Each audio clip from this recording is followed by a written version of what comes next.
One of the things a lot of book marketing packages includes is a press release for the book launch. You know, those lovely little 1 or 2 pagers that give a headline, a quote, and a few details about the book? It sounds good in theory. You probably want media attention for your book launch. But is a press release actually useful for you as an author? If you've been wondering about press releases for your book launch and book marketing, this video is for you.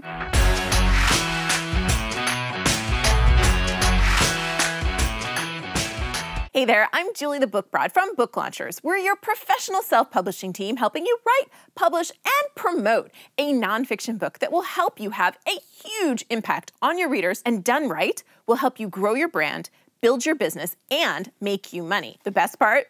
You keep all rights and royalties, baby. Yeah.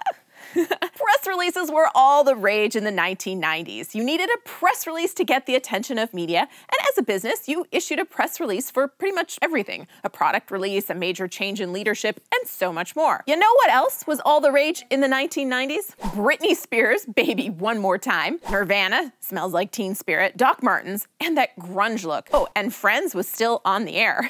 And actually, I got my first email address in the mid-1990s when I got to college. And the BlackBerry, it came out in 1999. Times have changed, and so has media. Press releases aren't totally obsolete, but neither is Britney, Nirvana, or Friends. Sorry, BlackBerry, you didn't make the cut. But things have changed. Press release services, you know, those like PR Web, where you pay $99 to $400 to have them distribute your press release to media outlets, they have inundated media with press releases. At some outlets, someone probably does flip through the press releases that come in during the day, but it's barely getting a glance at best. So your release would have to be absolutely outstanding to get any attention that way. Or it has to fit with something that they are specifically searching for on that day. In other words, you got lucky. These distribution services have value in that it can lead to you getting some links back to your site. So for example, if you pay $350 through Newswire, you can get a link back from Yahoo News, which is a high authority site, back to your website, and that's a good thing. But here's what you need to realize. A press release doesn't do much for you as an author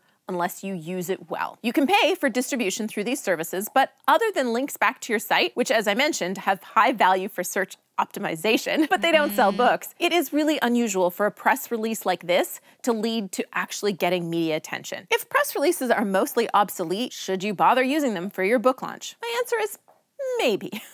For most of our clients, we don't write a press release. We don't worry about creating one of those for their book launches. What we do focus on is creating very short and pointed pitches via email that are targeted to specific media with an angle that is relevant for what is going on in the world right now. It's really not about your book. It's about what you as the author can talk about that their audience is going to care about. So we have a short pitch and then we attach the media kit. And the media kit gives them details on the author and the book and really what they need to make a decision if they like the pitch and took the time to open the media kit. And I've covered media kits right here. A press release can be part of that media kit. It's not right or wrong to include it or not include it. It's really a choice, and it's up to you. Generally, if an author has written a more general book that can be targeted at a more mass media market, a press release can be useful. Again, we're still doing a short, pointed pitch via email to get the initial look. In that case, the press release can serve an important purpose for book bloggers or print media like local magazines, because what they'll do often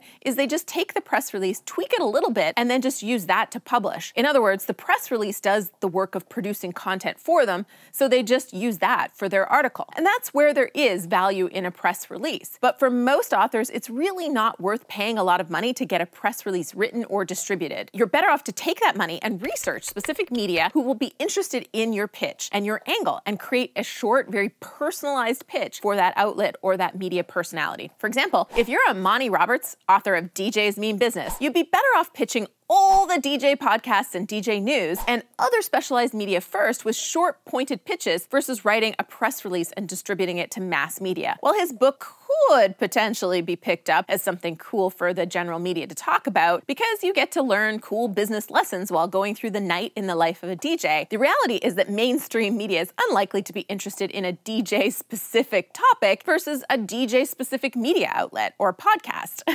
Whether you write one or you're pitching your book via email without one, the most important thing you need to know is that you publishing a book is not news. It's not a big deal. to anyone other than you and your family and your close friends. What you need to figure out is what is relevant for that news media podcast right now, and that might be in your book or relevant to your personal story. But that's the hook of any pitch. It's not, there's a new must-read book out right now. That's not the hook.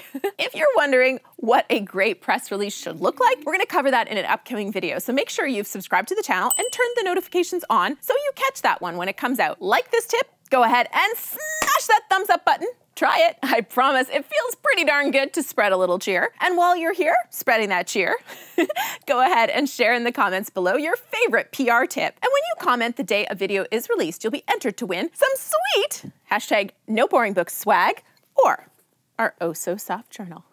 Now, I've really enjoyed our time together today, and I'm thinking you'll probably be keen to watch this video right here on our author media kits. But if you've seen that before, well, YouTube thinks you're gonna like this video right here. So go ahead, choose one, and then we can keep on hanging out together today, okay?